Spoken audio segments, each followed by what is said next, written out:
कहते हैं कि जब रूहों के तार मिलते हैं तो कायनात भी अपनी चाल बदल लेती है। ये दास्तान है मोहब्बत, ईमान और कुदरत के ऐसे करिश्मे की, जहां एक जिन्नज़ादी का दिल कुरान की तिलावत से पिघल गया और एक हाफिज की तकदीर ऐसी बदली कि सदियों के गुनाह मिट गए। ये कहानी सिर्फ बगदाद की गलियों की नहीं, बल्कि उन दिलों की है जहां अल्लाह का नूर उतर जाए तो हर नामुमकिन मुमकिन हो जाता है।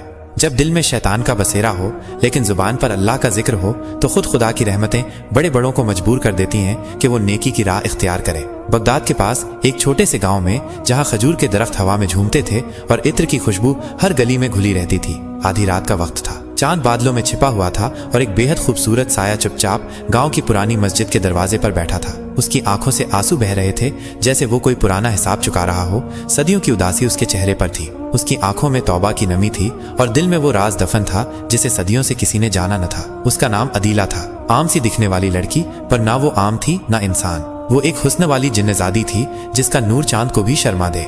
उसकी आंखें शर्मीली थीं, होंठ गुलाब की पत्तियों जैसे, और उसकी चाल में एक नरमी थी जो किसी भी इंसान का दिल मोह ले। उसके लिबास से हमेशा एक मीठी सी खुशबू आती थी जो फिजा में घुल जाती थी, जैसे वो खुद किसी जन्नत से आई हो।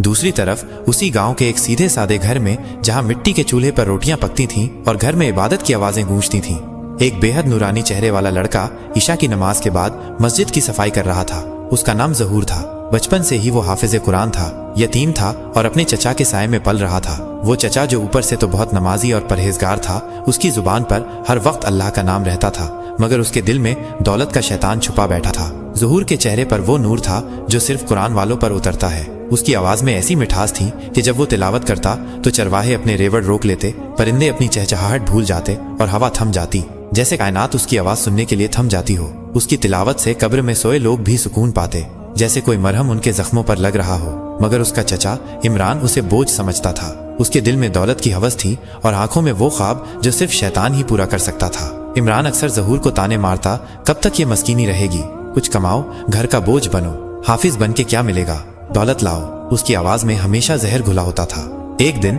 उस छोटे से गांव में एक अजनबी आया। वो बहुत वजी था, दुबला पतला, लंबा कद, आंखें नीले समंदर जैसी गहरी, आवाज धीमी और असरदार जैसे हवा में घुलती हुई कोई धुन। उसके कपड़ों पर धूल नहीं थी, जैसे वो कहीं बहुत दूर से आया हो, किसी और दुनिया से। उसने इमरान से अकेले में कुछ कहा और इमरान की आंखों में चमक आ गई, जैसे उसने खजाना देख लिया हो।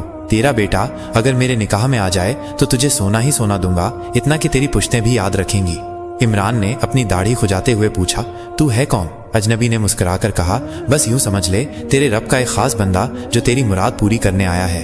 इमरान को बस दौलत चाहिए थी। उसे इस बात से कोई फर्क नहीं पड़ा कि वो शख्स दिन में इंसान लगता था, रात में वो